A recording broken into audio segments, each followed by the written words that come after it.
Welcome to Absolute Counter, Episode 12. Trails of Cold Spoilers 2. Hello, and welcome to another episode of Absolute Counter. This is Darkscream. And this is Inner Dad. How's it going? Inside joke for those who have attended Discord. It's going great, but let me just get straight to following up last episode. You've actually took my advice and played and completed Doki Doki Literature Club. I know you're very, very late to the party. The talk, the buzz, the memes, but I believe the modding community is still around. They're all still, they all kind of came and went with the fad, but you finally got to see it and experience it spoiler free. So I'm gonna hear your thoughts on this. Jesus fucking Christ! That's all I have to say. Yeah, it's so funny, the marketing for this game. It's like this fucking happy song, Doki Doki Girl, whatever, Doki Doki Literature Club and all that shit. And then you play it, and it's pretty atypical for the first, I don't know how long that game is, probably a couple hours maybe. Yeah, it's a very slow burn, but it was worth the burn. But it's for the first maybe 40 minutes or so, it's pretty standard. It's like, why the like everybody's so like, let's get along and all that. And then but what the game does is it starts slowly to unravel. Mm-hmm. It slowly unravels, and then you get hit with that first thing that happens, which can I spoil it or no? It's been a couple years. I think people who care enough might have already heard about it, but you're talking about Sayori's suicide, right? Yep, I noticed something was off when the game says it's disturbing, and when I got to the point where she started not going to school, I was like, the fuck's up with that? And I completely forgot about that warning because of the game's cheerful tone up to that point, right? Right. And then she starts talking about depression. I was like, what the fuck? And that's when I noticed, okay, maybe the warnings are starting to make sense. And then you left her hanging. Yep. Yeah, literally, you left her hanging. And then the game deletes all your fucking progress, and you have to start again without Sayori.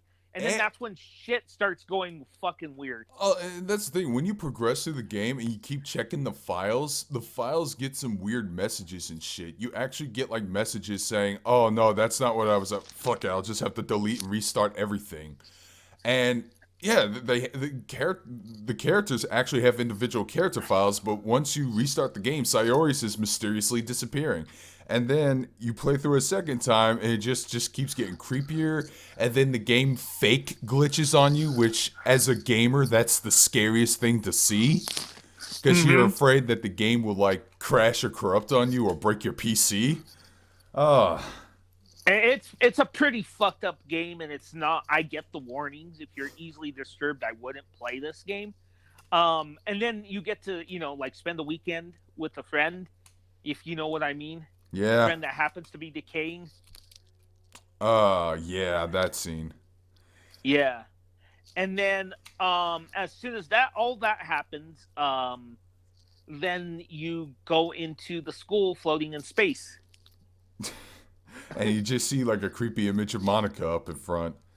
And then she fucking talks to you. She's like, "Oh, that's not your real name. Don't you go by..." And she says whatever the name you have registered on your computer. Did you get to that point? I beat it. Well, like, what did you think when she fucking said that? If you put your real name on your computer or whatever.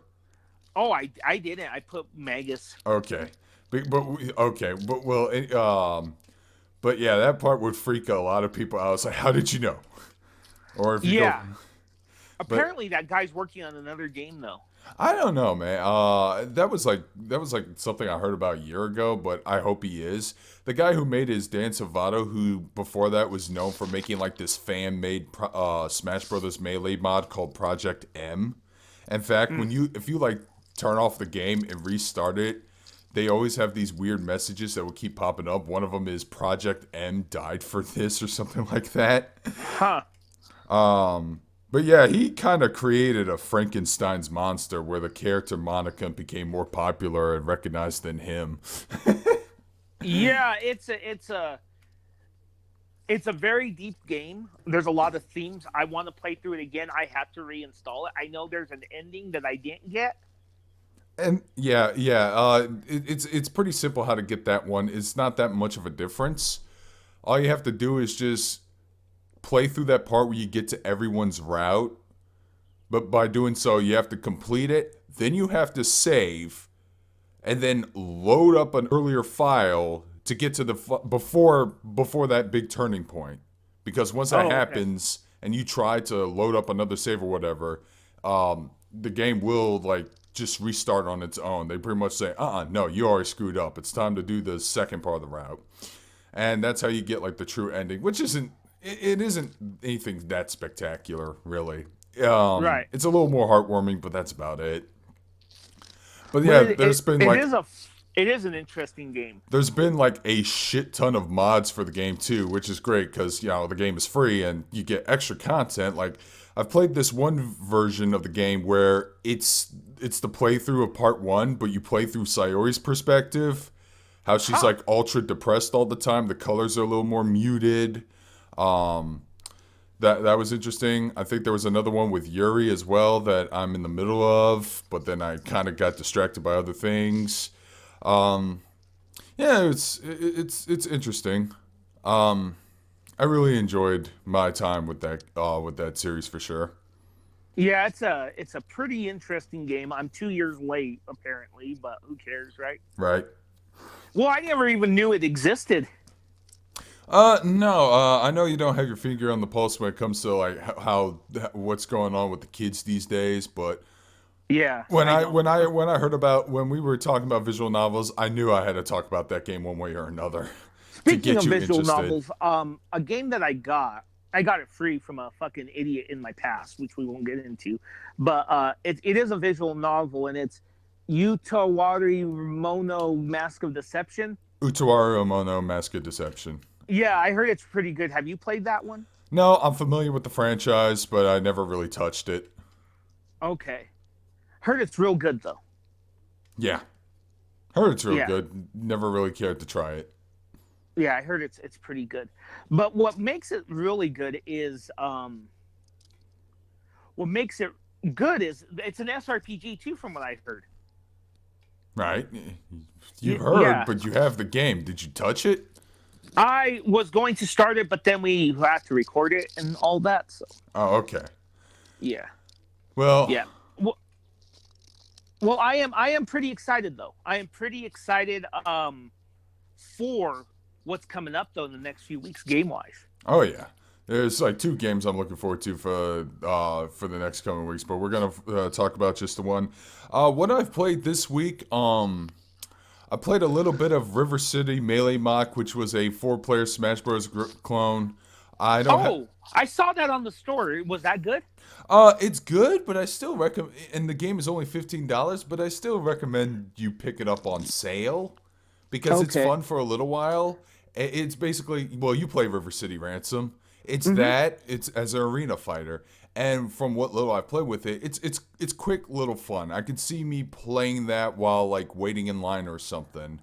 Um, but yeah, I don't know. I just didn't think it was like worth the full price. Good. But the game has like a shit ton of characters to play as, including like three or four different versions of Kunio.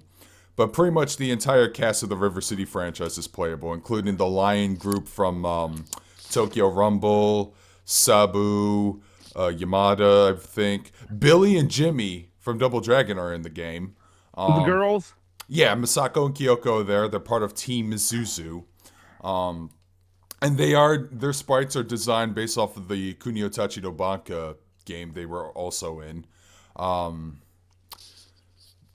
but the game's and each character has some unique special moves and stuff. They say the game is very simple and easy to pick up play, but they still have some special moves that you may have to quickly pause and look up. Even though they have two or three of them, some of them are weird. Like one dude has kind of like this big Superman leap punch, Oh yeah. but it only works if you like perfectly land a jump and then hit the punch button.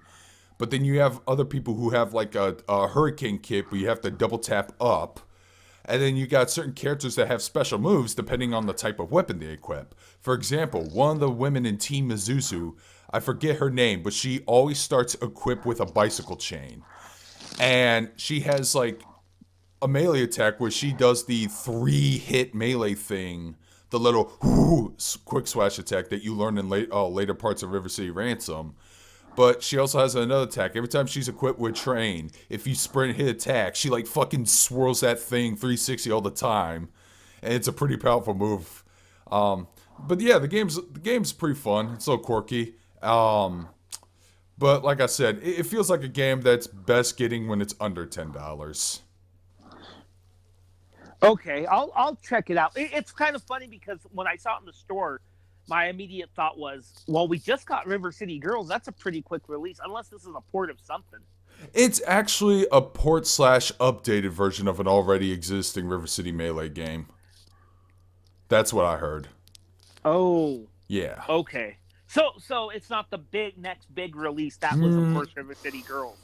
No, River City Girls is probably the biggest River City game they put. I know it's an indie title, but it's probably the one they put the most effort into. Because there have been River City games in the past. There's actually 3 of them on the Nintendo 3DS. Tokyo Rumble. I forgot what the other one was called. And then there's one that's basically a medieval fantasy setting. But they're all clearly budget titles. It's Arc System Works' little quick, small appetizer game. I still recommend River City Girls. I like River City Girls. I still have to beat it. I got distracted by so much shit. I know. I'm gonna get distracted too from time to time. I got a new Switch game to this weekend. If I can say it real quick, I can't say much on it because I haven't played it. Well, what did you pick up? And then because I do have another game I want to talk about. Ni no Kuni, but I haven't. Man, I want to pick that game up, but I still want to finish the second game I picked up a year ago. And I do want to pick it up for the Switch because I've heard fantastic things about the first Ni no Kuni. I heard the second one's okay. It's not as good as the first one. That's what I've heard. It is, but it's not terrible. I've actually had fun playing it. Okay. But of course I want to see the first one because people are saying that's the best one. Right. But even if I could pick the game up now, too many JRPGs I need to play. And then I made another mistake. I have Witcher 3 coming out on the Switch tomorrow. I did it. I did that. Oh, my God. Because I don't remember a lot of that game. You know Baldur's Gate Collection comes out tomorrow? You know, usually I don't mind buying games that like on the PS4 or even PC that I have, but that's not one I'm going to get. Because that does not seem like a game made for consoles. Well, no. It's on the Switch as well, dude. Oh, I know. But I'm saying Baldur's Gate 2 just doesn't seem like a console game. If that makes sense. Yeah, I know. That's why I put it on my Switch wish list.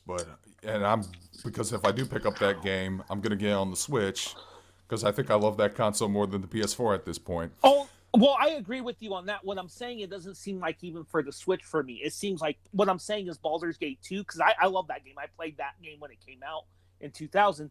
That game to me seems like a PC game.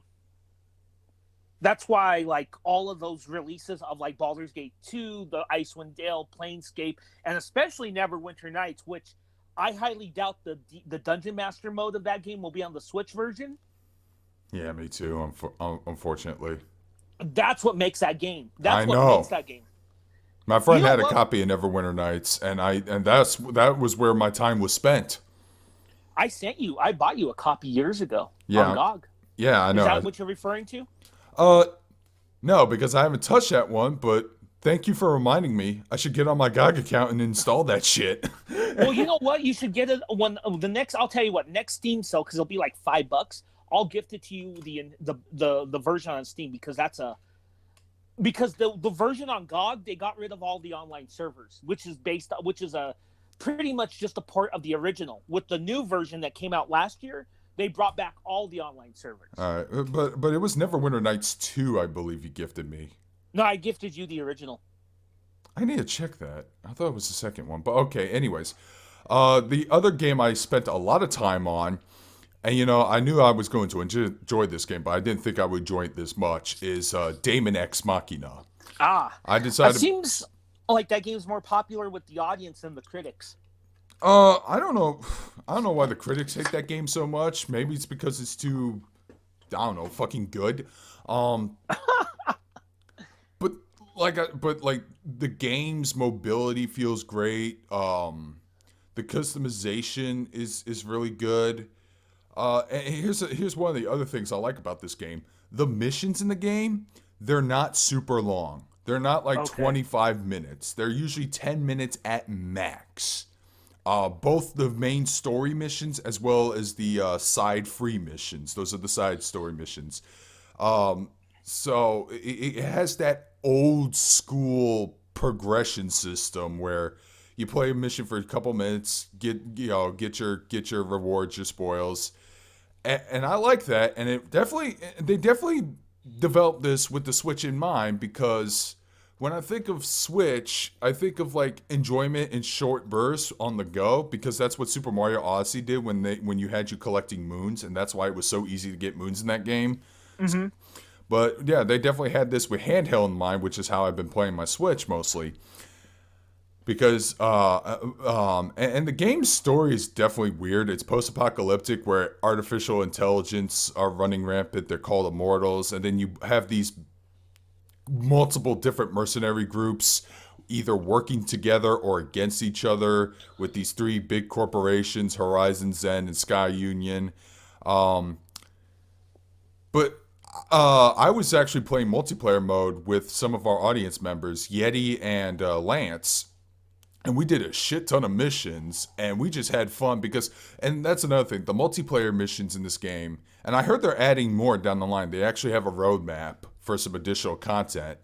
Um, but the multiplayer missions are either boss battles or you fight other mercenaries. I definitely recommend fighting the other mercenaries, not because of difficulty, but because after you defeat them, you can actually loot their equipment and get better stuff to upgrade your arsenal. Um, and of course, I made, and the character customization is pretty deep too. My pilot obviously kind of looks like Ryoko from Tenchi, and Wait, you can make your character the way yeah, you're. Oh, okay. your character is a voiceless. Well, the character has a voice, but he or she never speaks in cutscenes. In fact, Silent protagonist. yeah, silent protagonist. Everyone's like, "Oh, what's your opinion, rookie? Hey, rookie, watch my back. Hey, rookie." That's what you're known as. You're known as the rookie. Um, but another thing about the customization, you can actually unlock the other characters' voice actors as a voice you can use on your playable protagonist if you choose so. So if you want to, say, have the voice of the Brigadier General, which I believe he's voiced by Richard Epcar, you can probably beat him in a mission or progress through a mission and then get to unlock it as a voice for your character later on if you like it, like how gruffy sounds and stuff. You can also do like cybernetic modding on your character to improve his or her capabilities in the game. But the more you do that, the more creepy cybernetic he or she looks. So of course my character has like a complete RoboCop torso now. That's pretty cool. Yeah, people are thinking it might have an effect on the story later on in the game, so we'll just wait and see. One of my friends is playing completely organic. I have cybernetic arms now because I want better melee attacks. And there's a whole bunch of different weapons too. You got your shotguns, your assault rifles, your handguns, shields, lasers, missiles, acid guns, lightning guns. Like the game was surprisingly pretty deep. I didn't expect this much content to be in it. I have like a gun arm, which is a gun for an arm that I use for most of my missions. And it's great because I don't have to worry about reloading. So I could just like press and hold it, and no overheating either. So I just go nonstop whenever I have an enemy targeted. Like, ooh, I'm telling you, man, when this game goes on sale, or whatever, you need to pick it up because it is a fun multiplayer game. Just ask some of our buddies on our Discord. We had some good times. Yeah, And I heard you guys last night when I was in the chat. and Sounded this like you did. and I believe they added a feature this month where they added some multiplayer versus modes and stuff, but they also added another fun thing. After the mission's over, it takes about a minute to return to base, because after a mission's complete, you can either like traverse the area to see if you can pick up some spoils if you haven't already, and then when you're done, you can press and hold the plus button. But in multiplayer, you don't have that option. But you just have to wait until the clock dies down. In the meantime, you can challenge one of your other opponents to a duel. All you have to do is shoot or attack at them, and if they attack back, you have a duel. Now, there's no consequences for you losing, but if you get beaten by the other person, their bounty goes up. Huh. I think the only real consequence is that you lose a little bit of bounty, but we had some fun just pretty much shooting at each other after we were done shooting the enemies. Ooh man, like I said, this game's really solid. It is a game of the year contender for sure. Yeah, I don't know. I'm just not saying that the game's bad. It just doesn't interest me right now. It just never caught me. I know a lot of people are enjoying it. I'll probably pick it up when it price drops, but for me, not right now. You know what I mean? I'm just curious, what is turning you off about this? I don't know. It reminds me of a faster paced Armored Core, and I've never been really into those series. Really? I'm just not. Look, I like mech stuff. You know that. Yeah, I know. That's why I'm baffled by why you're kind of turning a blind eye to this game. And yeah, I can understand the fast-paced Armored Core, because I believe the producer of this game is the producer of Armored Core. Oh, okay. And but the mech, you know who the mech designer is, right? No, I don't. It's Shoji Kawamori. Oh, Yeah, the guy behind Macross. He's well, that's he's the not. reason why those arsenals look cool. I don't know. It's not that the game looks bad. It's just, you know what it is. Now that I really think about it, there's just so much other stuff that I'm interested in above that. Does that make sense? Because we do have a lot coming out. Yeah, we do. So, like, with what I have on stock already, I think I'm good. Like, especially with a game coming out next week, if you know what I mean. Yeah, I think after that game, I'm gonna be fine for the rest of the year at least. I'll just use that time to pick up games I haven't picked up, like Mario Maker 2 and Marvel Ultimate Alliance 3. The reason why I picked up Daemon Ex Machina earlier than I expected was because I wanted some more multiplayer Switch games besides Smash. Like, don't get me wrong, I love Smash, but like when I think of multiplayer games, I think fun times on the Switch. I want to do that, man. And I do have plenty of other multiplayer games, but I want multiplayer games that my other friends have, and most of my other friends have Daemon Ex Machina now. Well, we can play Diablo 3.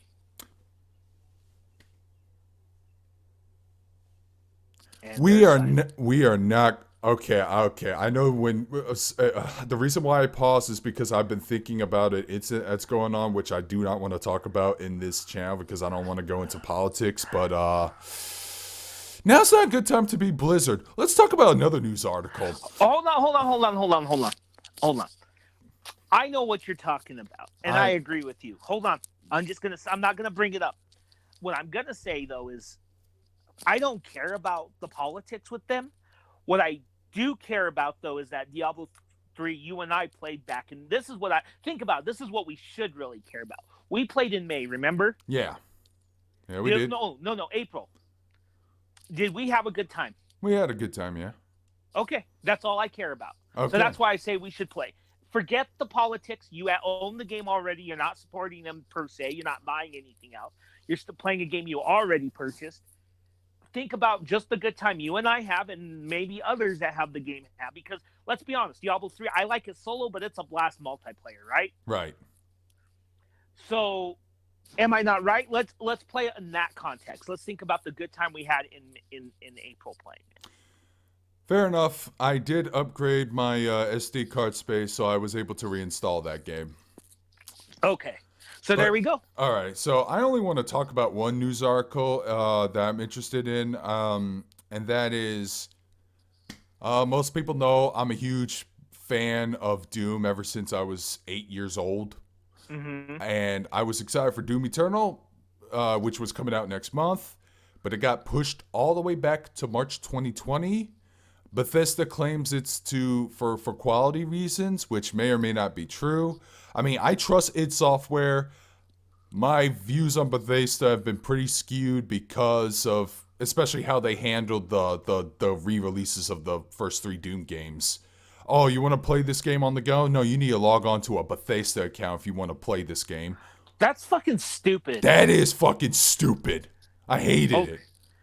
Okay, hold on. So I remember, when was this? Was this late August that the original 3 came out on the Switch? I believe so. And you bought them, right? No, I didn't buy those yet. I didn't buy them because here's the thing: they got announced and then they were released at the same time. They were quick. Okay. But I didn't hear about them until after the login to Bethesda account memes appeared. Oh my god. And Why? I was like, what the hell is going on? What the fuck? And I heard they might have fixed this issue, but like the way they tried to address it was so baffling. It's like, we didn't know this was gonna happen. We were trying to do this. How did you not quality control test this? Whoa. It's not just that. How the fuck does enter your Bethesda account accidentally pop up? Yeah, I know, exactly. That doesn't sound like an accidental thing. It's not like a random glitch of a guy's head spinning on accident. That's a whole different matter. This is an actual login. Those don't happen by glitches. No.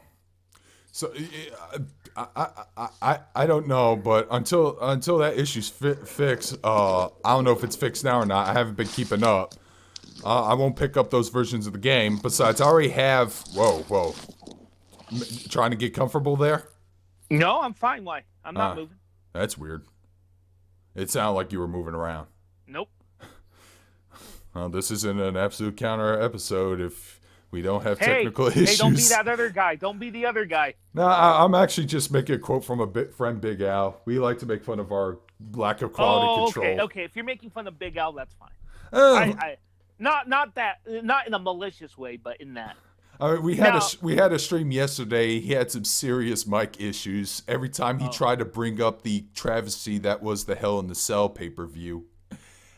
Shit. Every time he tried to talk about it, how the finish was terrible, he would just fucking cut out every 2 seconds. Okay. And I got so bust out laughing. But Darkstream, after you're done talking about the news, I know this is not on our itinerary, but you reminded. Can I talk about 5 minutes about that travesty? I need to talk about that. Okay. But anyways, Okay. I got sidetracked. Back to Doom Eternal. Okay. Now, whether or not that's true, either way, my reaction is I'm not ticked off. I'm not upset. I'm not even paranoid. I'm not even questioning it. I literally went, oh, thank God. I don't have to worry about buying anything next month. That was literally my reaction. I am actually relieved because a video game got delayed. So yeah, and that's good because that will free up my time to finish another game that will be coming out. But all right, 5 minutes on Hell in a Cell, go. Real quick, I'm only getting one game in November, and that's Pokemon. So there you go.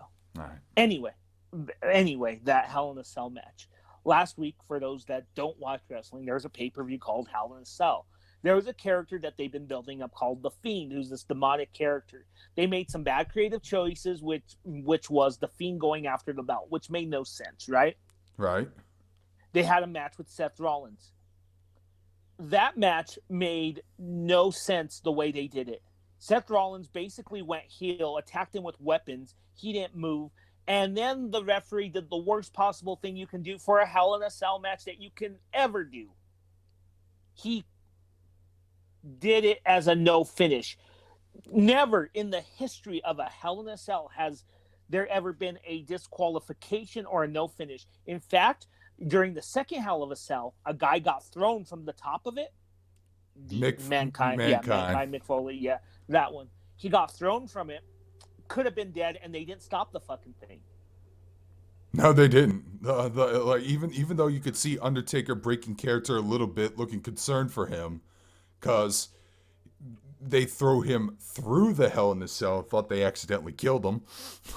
Well, no, they threw him from the top, and then he threw him inside of it. Yeah, the inside, apparently that wasn't supposed to happen. Oh, okay. The off the top, I think that was scripted, but the throwing him through the Hell in a Cell, that was completely unexpected. But yeah, they never. But None yeah, of those have they ever never been thrown called a out. DQ. That's like back during the dark ages of WCW when you had like fucking no DQ matches ending in countouts, like freaking um uh freaking I Quit matches ending in pinfall. It's that level of absurdity. Even Sean X Pac Waltman broke character and thought that was the dumbest finish ever. Yeah. Yeah.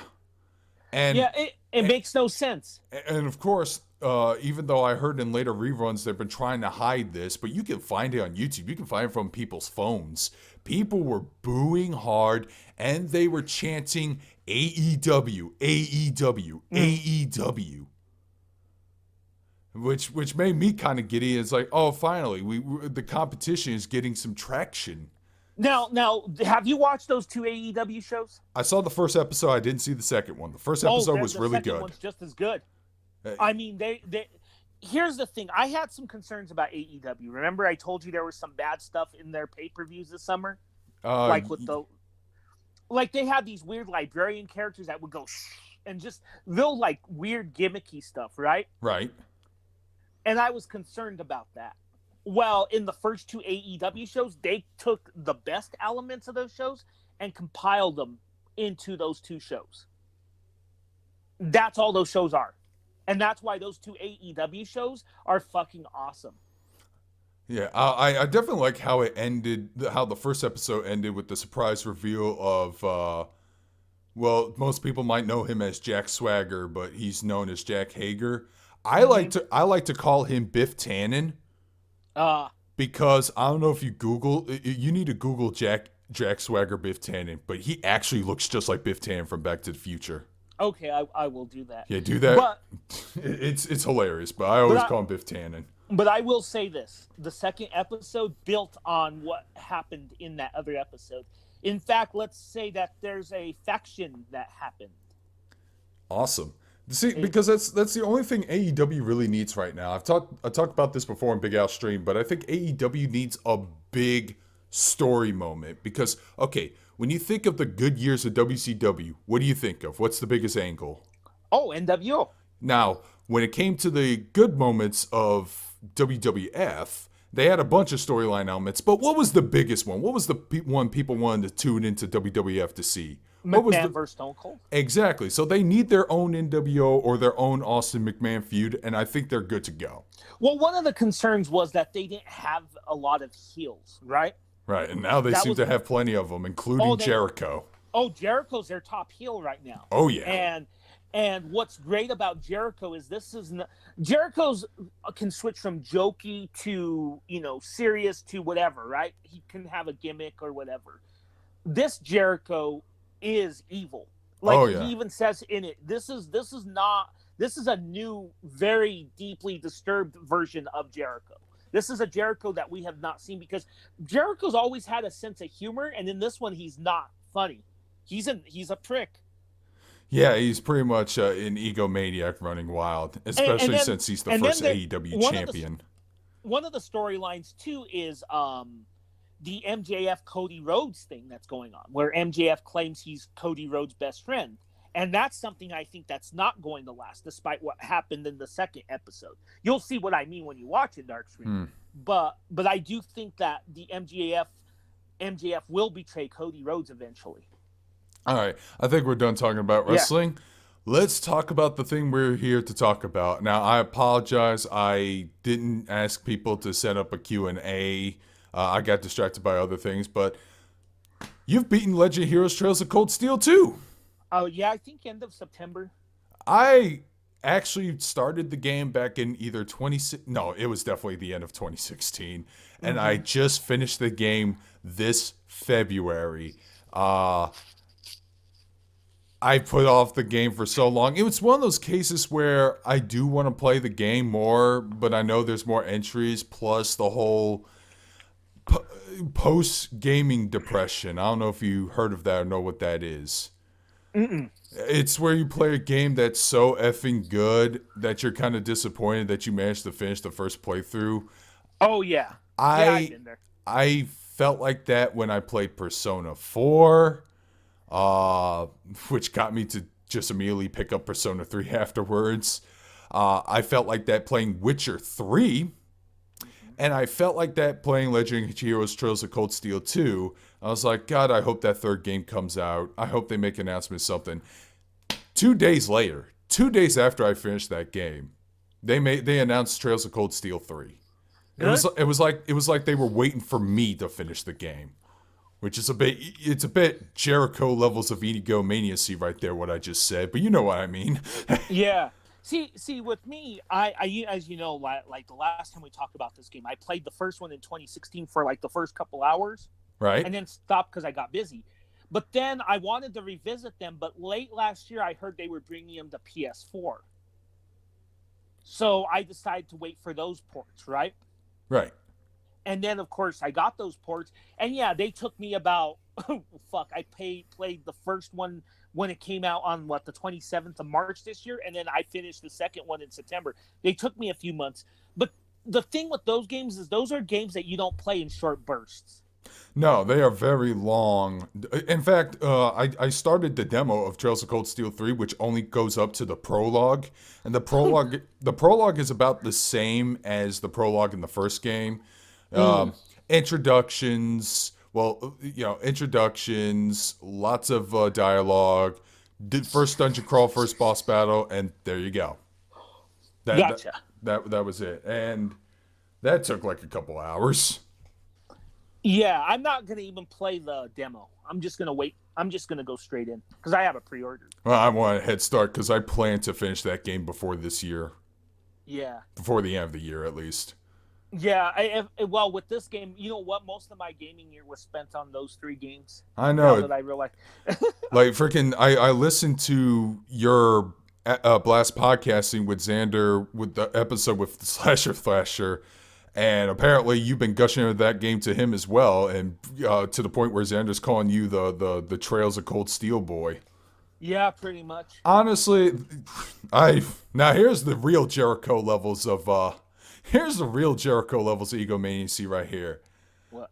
I still need that thank you because I was the one who said Yeah. that Well, was. yeah, motherfucker. Thank you. There you go. You're welcome.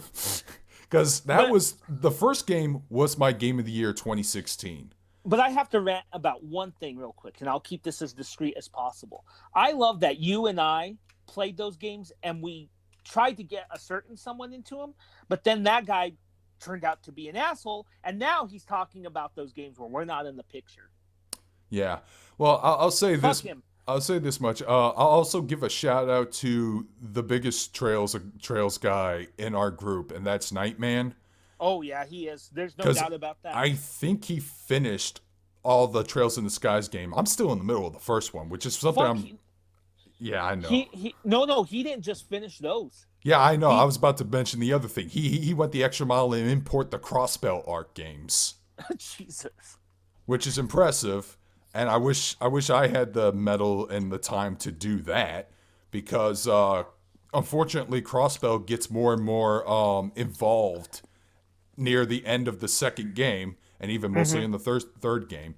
But let's start from the beginning. Let's start with your perspective. You probably have a fresher memory of the second game. So let's have you have the floor. Chat me up.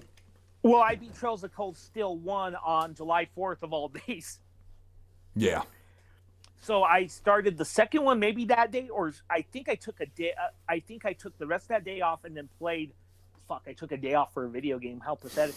And then, but what? Those games are very exhaustive, though, right? Yeah. Yeah. And then I started the second one on the 5th, and I will say this about the second game: the thing about these games is that a lot of games format the story to fit around the gameplay, right? Right. Not these games. These games make adjustments to the gameplay to fit the story. Does that make sense to you? Yeah, it does. Especially this one. I mean, they could have gone the lazy route with the second game and did, oh, it's your second years. Of course, with the way they ended it, they couldn't do that, which ended with you getting your ass kicked and fleeing Thor's, right? Yeah, and the game basically time skips to a month where Reen is like left in the Isengard Mountains, I believe, which is close to his hometown in Ymir. Um, but he is completely separated from the rest of his classmates from class 7. He gets his ass kicked. Oh yeah. He gets his ass kicked, and he's basically alone, and he's at the lowest point in his life, apparently. Pretty much. And that's how the second game starts, and it's basically him trying to recover the pieces of the, because all of these characters are outsiders, right?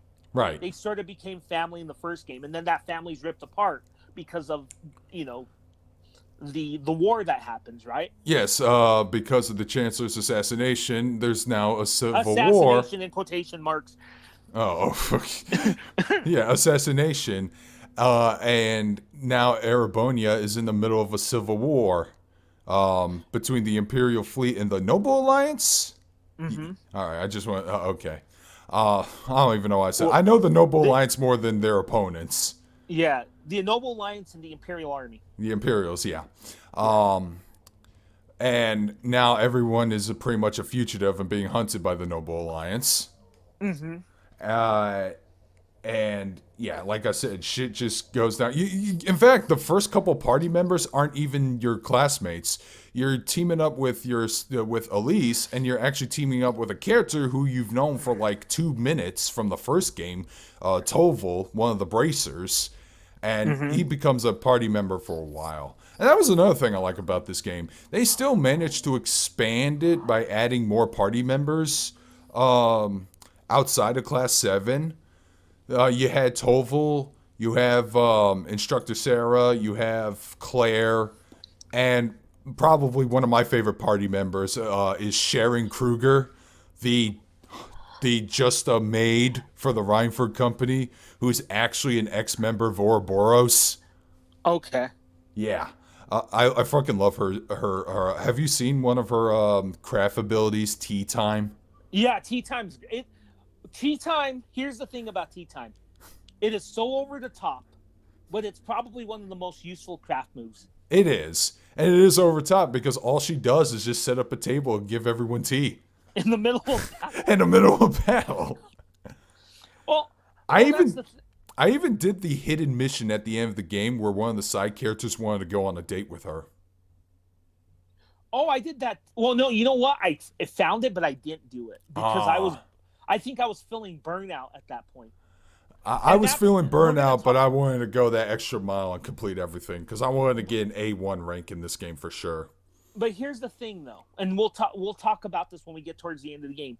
There's a reason why I feel burnout, and I think while you did do that, you can understand why I just wanted to finish it. Yeah, I told you. There is a flaw in this one that bothered me a little bit. So we can get to that later. There was another story flaw I had that bothered me, but doesn't happen at that point. I mean, It was that, but there was another part before. We skipped a fundamental important part. Okay. We should have said spoilers. Oh well, the title is Trails of Cold Spoilers 2, so yeah, we'll put that in the description. What is the story flaw that you had issues with? When you get to the dungeon before you when you make your way to Crow, you go through levels of the dungeon and then you get to a boss point each and every section. Now, that doesn't bother me. That's typical, RPG stuff. What bothers me is that in the cutscene, okay, you have a boss battle with one of the members of the Noble Alliance, which is like filled with ex-Jaegers and members of Ouroboros. The first person you fight is Duvali the Swift. You have a boss battle with her, and then the cutscene afterwards is her like getting pissed off, and then she powers up to her true power, and then everyone feels overwhelmed. However, some of the other more older characters come in to save the day while you progress, and that doesn't bother me, except it happens 2 more times. Yeah. It got kind of really annoying. Yeah, It you did know it. It what? did it again with the two Zephyr members, Leonidas and what the hell's the other dude's name? I Zephyr. Wait, Okay, I'm not excusing it because I do wait. agree What with was the you, name of but Zephyr now? I'm sorry, I'm but forgetting the name of the pretty boy member of the of those two Jaeger guys. okay, Zeno, I that's his name. yeah. Okay, so here's what I wanted to tell you. I agree with you, but I know why they did it, but I'll explain why it's flawed anyway. Okay, Okay. and I get why they did it. This is the right, as everyone knows. I have a major, I have a degree in creative writing, so I know this shit. Okay, the reason they did this was because you are at the end of the game and you're as powerful as you can get in this said game, but they don't want you to feel powerful enough that you can take on everything because there's still a sequel coming, right? Right. Okay, that's why they did that, and I get it the first time. But what holds it back is they did not have to do it the second time. And I'll even go one step further in your criticism. I don't think they should have done that with Diwali. They should have waited to do that with McBurn. Yeah. Like okay, like like yeah, they should wait for that because it kind of made sense for McBurn because they teased him to be an overpowered member, Mm-hmm. and I think I understand with them doing it with Baron Bluebong. I believe he was fighting alongside Duvali. I forgot to mention him. Mm-hmm. But like really, Duvali and the Zephyr members. Duvali has been established as the weakest member of that group in the game. Yeah, So, well, her little sub organization. I forgot what they're called, but they're actually. I saw them in the prologue chapter in the third game. okay. But you know what I mean, though. Yeah, she's part of those weird nightly women people. So, yes, my argument is they should not have done it with her. They should have done it with McBurn or LeBlanc, whatever. I can never say his fucking name, but not her or the Jaeger members. Yeah. And now I get why they did it, and I'm sure you get why, but they Yeah. didn't do it the right way. But that's a small quibble. My major story issue is after that. Yeah, so after clawing through those dungeons, after going through many boss battles, after doing the big mecha battle, and then doing another big mecha battle, sorry if we're not revealing all the story details out here. But then some big twists and reveals happen, and then the credits play, I believe. Not credits, Okay. but like credits. They're almost like credits. Light credits, and he was like, okay, so there's probably going to be an epilogue or something. Okay. No, it's not an epilogue. An intermission. An intermission, an inner fucking mission. That's not necessary. Now, this could be part because let's go back to I wonder what Nightman's opinion on this is because he did play the Crossbell games. Yes, he did. Okay. I think part of this is because most of us have not played the Crossbell games. Okay. No, because they have yet to make a localization for it, even though fans have been demanding for years for them. And they can put them on fucking Steam. They can put them on Steam. They can. There's no excuse. Like when they announced Trails in the Sky the Third, they said, "Oh, it's going to be exclusively on PC." A lot of people are upset, but at least the game made its way there somehow. And I do have all three of them. I do have plans to get the third game, but let me finish the first game first. Jesus. Yeah,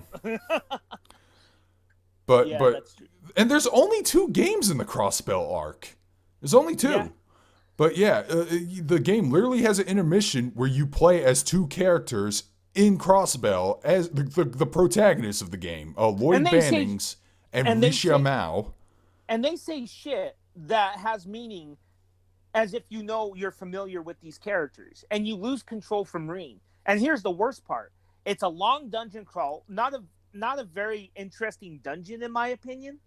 No, it definitely looked a little too gray. It was definitely gray and metallic and industrial like, I guess, but probably because that's how Crossbell is designed. And and I'm still interested to see what Crossbell is like from the perspective of the citizens, but the dungeon itself was nothing that spectacular. It was tacked on. Yeah. It was tacked on, and That's my issue. You have to play through this, and then the boss at the end of the dungeon is fucking Reen. It's Reen as well as Altina Orion, who is one of the other members of the Noble Alliance.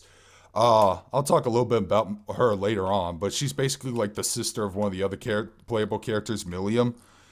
Mm-hmm. But yeah, I just found that awkward that, oh, I'm fighting against the guy I've been playing as for like hours and hours on end.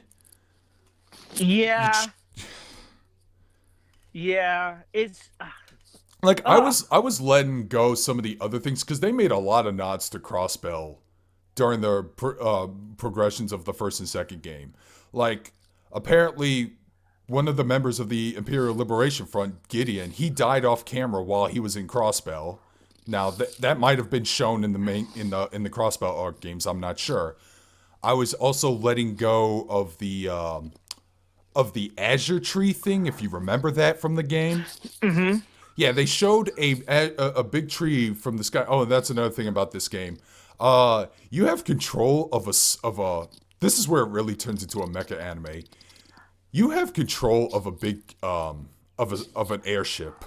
Yeah. That's like your main hub now. And in order to make that airship better, you actually have to recruit members of Thor's military academy to work as your crewmates. Did you get all of them? Yes, I did. Me Got too. got every single one of them. That was actually my favorite part about that game was Yeah. because it was starting to feel more and more like a traditional real robot mecha anime at this point because of that, as well as, you having Valimar the Ashen Knight now. And the mech battles are pretty fun. But yeah, I was for the crossbow elements, I was cool with the Azure Tree being shown and then disappearing, and I was like, okay, that might have been something that happened in that game, whatever. I was cool with them mentioning President Croix being arrested. I'm like, okay, that guy must have been like a dick antagonist, fine, whatever. But when it got to the part where you're actually playing as Lloyd, I was like, oh, come on. Plus, I was ready to finish this game up. I had plans that evening and I couldn't do them because, and even after that, the game still has an epilogue for 3 more hours. Okay, here's the thing. The Which is crossbow better. shit should have been left all out. It should have been left out. Yes, which by the way, it is better than the crossbow stuff I mentioned, but man, like I know we're complaining about having more game, but like I said, we were hitting the burnt out. We were hitting the burnout. Okay, mind you, I was at the 80 hours mark in that what we perceived as the final dungeon that you had mentioned. Yeah. Okay? The burning inferno tower. Yes. In Okay. Heimdall. Yeah, that I was already at 80 hours in that. That's why I was feeling burnout. Because the game should have had the epilogue's not bad. What hurt it was that crossbell shit. And to be honest, the final dungeon in the epilogue is actually not bad. It's really quick to go through. I liked it. Yeah, I liked it too. It was not padded out. It was paced for what it should have been, but that epilogue would have been served much better if you didn't have to go through that shit. And I even like the final battle music that plays during in the epilogue. The final boss battle music is like some of the best like final. Mm-hmm. I don't usually get like a whole lot of the final JRPG battle musics out there. Like when it came to Persona 4, I mean, it wasn't the fog. It was the other one, the one that had the slow build up to reach out to the truth. Oh yeah. I mean, it's a good song, but it like I said, it was too slow. I actually prefer the other boss theme, the Almighty, more than anything else. Rivers in the Desert isn't bad. Yeah, Rivers in the Desert. That's not the final one. The one after that, no. I can't even remember that one all that much. They should have just used Rivers in the Desert. I agree. They should have just stuck with that because that song was pretty hype. The only one I remember from the Persona games is what was it? Battle for Everyone's Souls with Nyx. That one, as well as the version of Burn My Dread that plays during the badass moment. I like that. I like that version did too. of Burn Your Dread. Yeah. But the song they use in Trails of Cold Steel too, and it's funny because the boss battle itself, like the boss comes out, it reveals itself as like a part of a trial known as Loa Lucifera, and he said, "Hey, fighting me fighting me won't even make a difference. Like you did everything you needed to do in this abandoned schoolhouse. So, but they're like, you know what? This is like our last day together as Class 7. We have to make this count. We're gonna fight you. And this boss battle was really fucking tough, by the way, when I fought him. Oh, it was hard, yeah. Because he, you know, I understand boss battles calling support to like buff and heal them. This guy summons like 5 little mini allies, and all of them do support shit for him, and it ticked Yeah. me off. But I was actually surprised I was able to beat him the first time around without any retries, because I was like at my limit. I was like, oh man, I probably need to call Valimar for this. No, wait, maybe I could chip away at him. Because I was burnt out, but I wanted to finish this boss fight as quickly as possible. Ooh. Yeah, it was tough, but like I said, I think, how can I put it? It was good. I think the burnout hit me though. I honestly did think the burnout hit me just because of, again, I go back to it. That is a flaw. The first game is long, but it didn't have anything that unnecessarily padded it out, right? Right.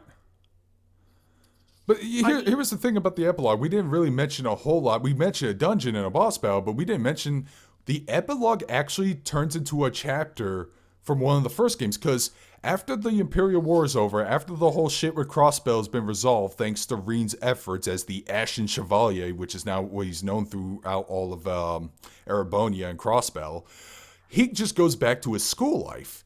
And I found that hilariously bizarre because imagine being a student that year.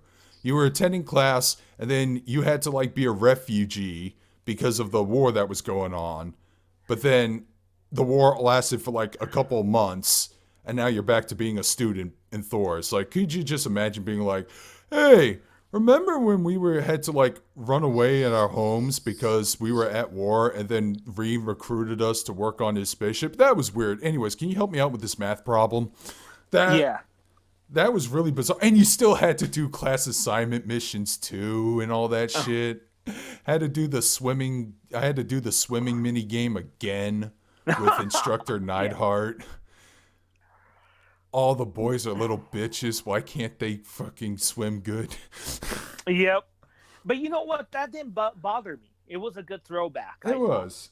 It's just again, that didn't hurt. It did help to reveal that everything was restored to normal, at least.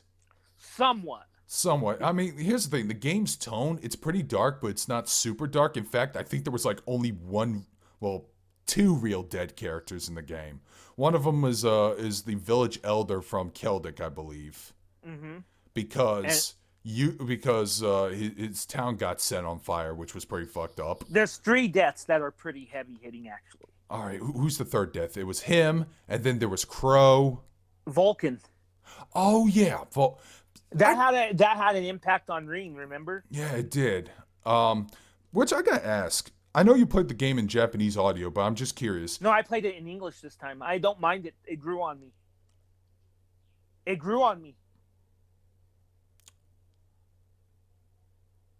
I'm just smiling right now. Okay, anyways. I know you win this one. You won this one. Okay. You win the whole Trails of Cold Steel thing this time, buddy. Okay. Because I've had my share of victories in our debates too, though. Okay. Okay. I gotta ask. Because I played the Vita version. Yeah, I have a copy of the PS4, but I never had time to replay the game, even though it has a turbo mode in it. And God, I love that feature. I'm glad. Can't you upload your stuff though from the Vita to the? Yeah, here's the thing. When I put it back on the PS4, I just played that final boss battle again because I just want to see that last cutscene one more time because it was emotionally impactful. So I at least did that before we recorded. But I wanted to ask, and this is a weird question, but did Vulcan actually had a voice actor? Yes. Okay, here's the weird thing about the Vita. It might have been due to memory limitations, and this was something they advertised even back in the Steam versions. But they've added more voice acting in the Steam and PS4 versions. Mm-hmm. Because in the second game, it's super egregious. I didn't mind a lot of side characters like Eustace's dad not having a voice. But Scarlet and Vulcan had voice actors in the first game. Mm-hmm. but they were completely absent in the second game. They have It's voice actors in the second one. okay, that's good. It was also, oh God, I want to say it was also the same case for another character. Oh, Patrick High Arms. He had a voice actor, yes. Yeah, he didn't have one in the Vita version. Yep, Now, he had a voice actor. okay, I'm pretty sure. I'm assuming. Oh, my friends, the OBS is warning me that the encoding's been overloaded. Oh. Try. It's probably my mic sins being too high, but I think we're good for now. Okay. But I'm assuming they have the same voice actors from the previous games because Patrick's voice actor does return in the third game. So, but okay, that's probably like my only motivation for trying out the second game because I kind of missed some voiceover performances and all that stuff. And because Scarlett's backstory got revealed this time after you rescue her, because I was expecting her to die, because I really was, but then Reen decided no, I'm not gonna let that happen, and she did get saved, but she's like under house arrest in the Alberea mansion. What's going to happen to her and Duke Alberea and all them in the third game? It'll be interesting. I have no idea, but yeah, you in the third game, you already feel the aftermath of the Crossbell shit. So in the third game, one of the students is a citizen from Crossbell who is kind of pissed off at Erebonia right now. Okay. So see, that's interesting shit that's going to happen. I think what's interesting about this series is there's a Western element to this game that's missing from JRPGs, which I usually don't mind, right? Right. JRPGs, in its pure form, are like fairy tales. There's not a lot of world building, just enough to make you care. Well, usually. Like, usually. So So for example, Final Fantasy is a good example, right? Yeah. I love those games. But the lore is built around what lore there is built around the main plot of that game, which is fine because JRPGs I've always liked that they are character-driven fairy tales, right? There's a difference between fairy tale and fantasy. That's the way it is. It's more of a mystical type of experience. With fantasy, yes, it's there's a mystical element, but there's a lot more world building, right? Right. Trails of Cold Steel takes the thing with a lot of Western RPGs. Let's take a look at Skyrim. I don't mind Skyrim. I know you don't like it. I don't mind it. Which is weird because we used to have the opposite feelings. Yeah, we used to. Well, you know what? I like it for what it is, but it's not what it should be. The problem with those types of Western RPGs, I mean the Bethesda ones in particular, there's little to no character development. But the world building, let's be honest, lore is awesome, right? Right. Okay. What Trails of Cold Steel has done is it's managed the best of the JRPG, which is the character building and the fairy tale element, but they brought in the lore because the world building in all of these Trails series is fucking incredible. Yeah, here's the thing. In Trails of Cold Steel 3, you probably could start this game cold without playing the first two because they have a glossary section in the main menu, and it actually gives you kind of like Yakuza 6 that has like a recap of the previous Yakuza games before it, but it actually has a recap for the first two games where you and they separate by the game's chapter too, so you can literally read through it while it shows screen caps of the events. But it also shows you other things like a character glossary on who everyone is and some of the terminologies and all that stuff. Yeah, it basically a big old freaking encyclopedia for people who are new to this game. And I would recommend that if you don't have time to play the first two games. Basically, if you're a 30-something-year-old adult with a lot of time, with not that many time in his hands, and maybe jumping into a third game while looking up the cliff notes, I understand completely. Even I do that sometimes now. But really, the best way to experience it is going through order. But like I said, if you don't have the time, and most of us don't, because I really hope the PlayStation 5 gets a huge fucking drought in its library for the first year.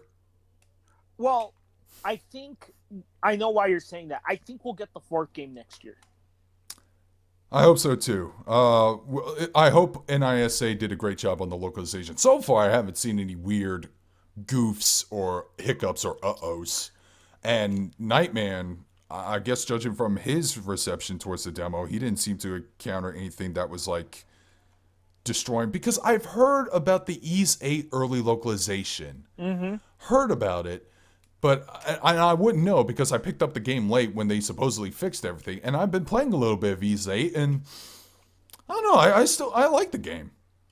You see, I have the Switch version of Ys 8, which has the newer translation built Mm-hmm. in already.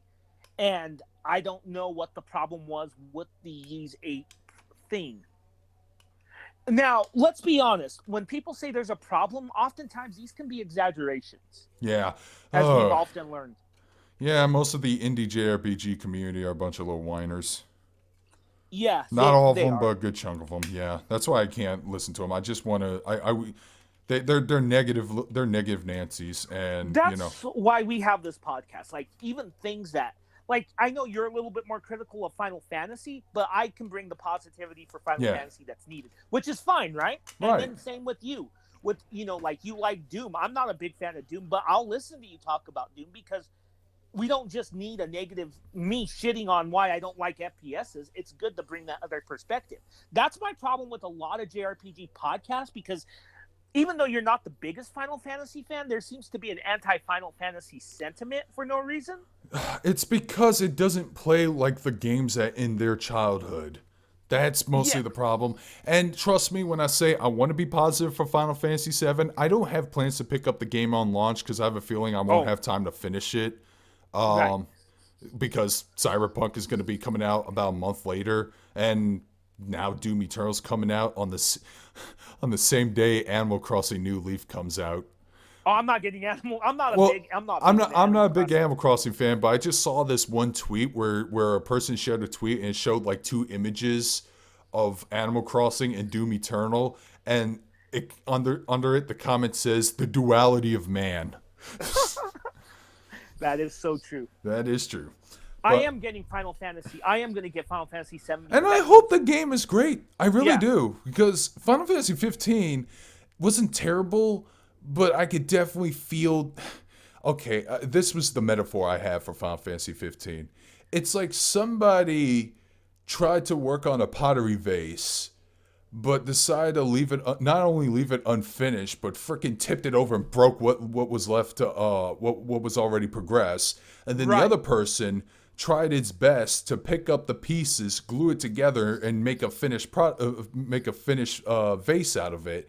And it's not a terrible vase, but you could still see the hairline cracks and shit. You know what? I like that game, but I do agree with you. But it's a game I do want to revisit because of all the patches. Yeah, yeah, they've been patching that game like a motherfucker. I don't think I can. I don't have the hard drive space anymore. Well, I cleared out a lot of stuff because I bought a lot of stuff. Like, I'm probably going to be deleting Witcher 3 tonight from my PS4. Man, I can't believe you're gonna start all over on that game again just I to don't play on the remember Switch. a lot of it. I Ah. really don't. I revisited it and I don't remember like why this is happening or any of this. You know, that's why I like Dragon Quest 11 so far from what the demo I've played because when you Oh. continue where you left off, they actually have a recap. Yeah. That's one thing that's really good about that game is it does that. You would really like if you pick. That's one I would. I Like I played a little bit of the demo and I'm enjoying it so far, but like I said, again, just it's kind of like how you were a Daemon Ex Machina. It's just yeah. Oh, just okay. too many other things, and I kind of got like my main priority gaming stuff already. So I got you. Yeah, for me, there's. I mean, like, let's. I know we're off topic, but fuck it, it's our podcast, right? right, We can do whatever. In November, like I said, I've only got one game coming out, and that's Pokemon.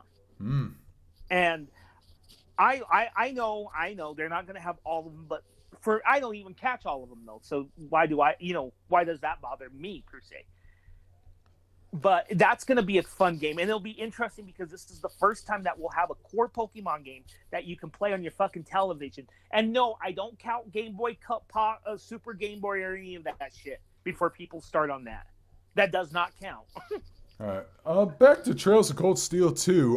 What other favorite moments you liked about that game? I think the moment where Ring gets captured in the middle of the game. Oh yeah, that was fun. Mm-hmm. Because you And actually then, kind of see the perspective of the Noble Alliance, and you realize, oh, these people aren't that evil. and then, except for Cayenne, Yeah, Cayenne is a prick, but but Rufus and some of the even some of the Ouroboros members, and I even like Blue Blonde because he's such an eccentric villain. but what's interesting is the main villains of this game aren't the real villains. I think the main antagonist of this entire series is Osborn. Chancellor Osborne, who is not dead. Yeah, Which, by it's the way, that was a kick in the that was like a punch in the face after a kick in the dick after Crow died. oh, and the big revelation that I didn't see coming. What? Yeah. Oh yeah. I didn't see this coming either. Okay, we can. Well, it's a spoiler cast. He's Reen's biological father. That's not true. That's impossible. Search your But feelings. but yeah, that's the reveal. Yeah. And I watched the opening movie to Trails of Cold Steel 3, and I went further. The fourth one didn't really spoil anything. I didn't understand anything in the opening to the fourth one. But I will say this: from what I can gather, it is setting him up as someone even more powerful than Ouroboros. Oh man. I mean, the guy when I first saw him, he already had like the presentation of a villain. Like But, he had like this really gruff, menacing stare. He was kind of an asshole. He had a very deep, gruff voice. So I always had suspicions about him. but Um, when he's alive, and he never even bothers to explain how he survived his assassination. there is one hint though that I didn't know what was going on, but there was one hint though. His body disappears, remember?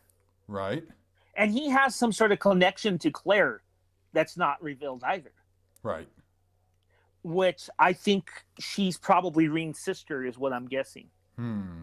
All right. Well, we'll see if that theory comes true or not. But I also want to say maybe it has something to do with like Reen's hidden power because Reen has like a Super Saiyan mode of his own now, where his hair goes white, he goes red eyes, his Awakener form. Have you ever? I have just this goes into what you're saying. I have all the soundtracks on Apple Music, right? Right. And they have different covers, and the cover to Cold Steel 4 is him in that with the white hair. So Yeah. I wonder if he permanently goes into that. Maybe because that's the only thing I've seen him in the fourth game. But boy, I sure hope that game comes out pretty soon because whew, this is up there with Persona in terms of JRPGs I fucking adore. I bet you we'll get that announcement soon. I hope so. I really want. I hope so too. But I did hope Nisa did a good job with the localization. They did get as many of the original staff to come in and work on it, and it kind of shows. It almost when I play the game, it feels like it didn't change publishers at all. At times, like the text Right. font's still the same. The terminations are pretty much the same. So yeah, what else I like? I like the revelation of Emma's backstory. Yeah. They finally revealed who she is and that she's a witch. So now they have witches in this game.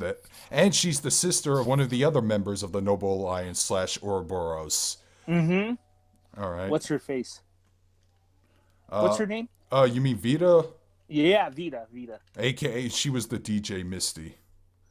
Yeah. You know what? Real quick, that scene in the epilogue where Reen's listening to the radio and a bend time does not come on, that was kind of sad. Yeah, it was. But I have a feeling she'll return. Because she's not dead. She had to Well, make a retreat. Yeah, but she's not going to return as Misty, though. That is true. Yeah. Probably yeah, going to have to meet again as enemies.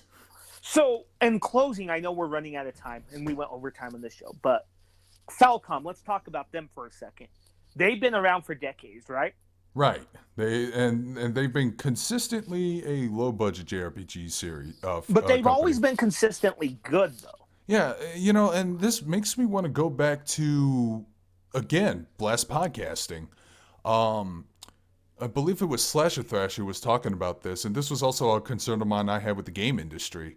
Is that he was talking about how games have like bigger budgets and more people and more time has been taken to make these games, and as a result, other franchises that developers and publishers also have are being swept under the rug. And he cites Rockstar's points like, okay, we got Grand Theft Auto and Red Dead Redemption, but we have no more Bully, no more Manhunt, we have no spiritual successor to the Warriors. And that is my concern about the game industry, because they're basically pulling what Sega pulled almost a decade ago, where all they cared about was Sonic and they've been ignoring their other games.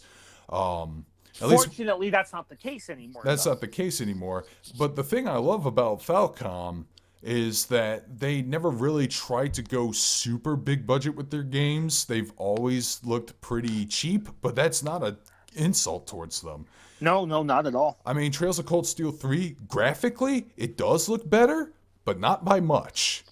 No. Most people won't be able to tell the difference, but since I played the second and third game back to back, I could tell that people actually have mouths instead of mouths that are painted on, kind of like a PS2 game. But that's what I like about them. They try to handle themselves pretty budget wise, but I really hope the future of of their IPs, at least with the Trail series, I hope they're not always focusing on Erebonia, because Go ahead. there's like 4 games in Erebonia. That's the Cold Steel games. There's 2 Crossbell and 3 I want to say liberal art games. But I want them to like work on another series that takes place in a different area of the Zemurian continent. Well, there is a fifth. There is a Falcom has 2 projects in the making. Ys 9, as we know. Yeah. That's the one that we have the most info on. And there have been screenshots of another Trails game that has been shown, as you may know. Cool. But that one we don't know. Like the pictures I've seen looks like it's just on an airship, but I don't know where it's at or what it is. Some of the rumors have circulated that it is a 5th game in the Trails of Cold Steel, which I don't think it should, because Trails of Cold Steel 4, again, we haven't played it, so we don't know how well it ends. But I know But that it says end of saga. yeah, the subtitle is the end of saga. Mm-hmm. And I'm like, okay, so that has to be the end of the Erebonia arc. Can we please And- move on to anywhere else? Well, my thing too is with that game, I've watched the intro. I don't want to spoil anything, but it shows elements. We'll leave it as elements of the other games in there, and it looks like it's a conclusion to that whole set of games. That's good. From so, yeah, there are some. Yeah, I'll leave it at that if you don't want to know. Right. But yeah, there's another game, so I don't know where they're gonna go with it. But even at that, this series is exceptionally popular. Yeah, it's getting some traction, which is great. Because when we recommend this game, some people are giving it. I'm sorry, I had a fart. Oh, There we go. And now my brain just farted. What the hell were we talking about? when we discussed this game last. Yeah, the game is surfacing more and more in popularity, but I don't know. I don't think it's going to be Final Fantasy popular or even Persona popular, but popular enough that I'm glad that some people are recognizing it and loving the franchise. I personally need to go back and play Trails in the Sky. Yeah, I did too. I did play Trails in the Sky 1 a good 30 hours, but then I had some technical issues, and that was in 2012, so I honestly don't remember that game. I'm only like 7 hours in. Yeah, I need to go back. And that was on PSP, and I wouldn't be able to get the whole story. Well, I bought them on Steam during the last Steam sale. Uh-huh. I bought all 3 of them, so I get the whole story. That's good, because they have a fast forward feature in that game as well. Good. That's really good. Yeah. That's how I was able to catch up from the PSP version I was playing on my Vita. But yeah, I really am loving this franchise. I really hope the third game hits my Game of the Year repertoire. which it probably will. And Whew. yeah, I got nothing else. I'm burnt out. I think I'm done too. But yeah, I don't know. Maybe next time we'll talk more about wrestling and other video games. Yeah, I do want to talk about other video games. I'm not sure what the next topic's going to be, but we'll see what happens when we get there. But that's all we got. Another thing I got to mention. I really love the intro to this game, to the second game. Yeah, I do too. Have you heard I like the intro to the third one a little bit better personally. I've heard it. I've heard the short version once through the demo. It's pretty good, but I think the second one is still my favorite. Okay. Well, you know what? I think all of them fit it. Like the first one, it's a little bit softer, but that makes sense for the first game. The second one's a little bit more aggressive, a little bit more somber, and this new one is really aggressive. Yeah. That's why I like it, and I think this is going to be a bit more on the aggressive side. All right. So, but I can tell you this, even though it's not our next topic, I guarantee you and I will do a third one of these. Yeah, sometime down the line, when we both finish the game. Probably January. Probably. I'm going to try to finish the game before then, but with that, this is Darkscream. You can find us on youtube.com/MagusX1. I have links below. You can follow me on Twitter. We have a Discord link for you guys to join. Just a little of advice on the Discord. Don't be a crybaby, please. Yeah. That's all I can say about that. Or inner dad is getting out and gonna kick your ass. So with that, this is Darkscream signing out. And with that, guys, Magus out. Take care, everybody.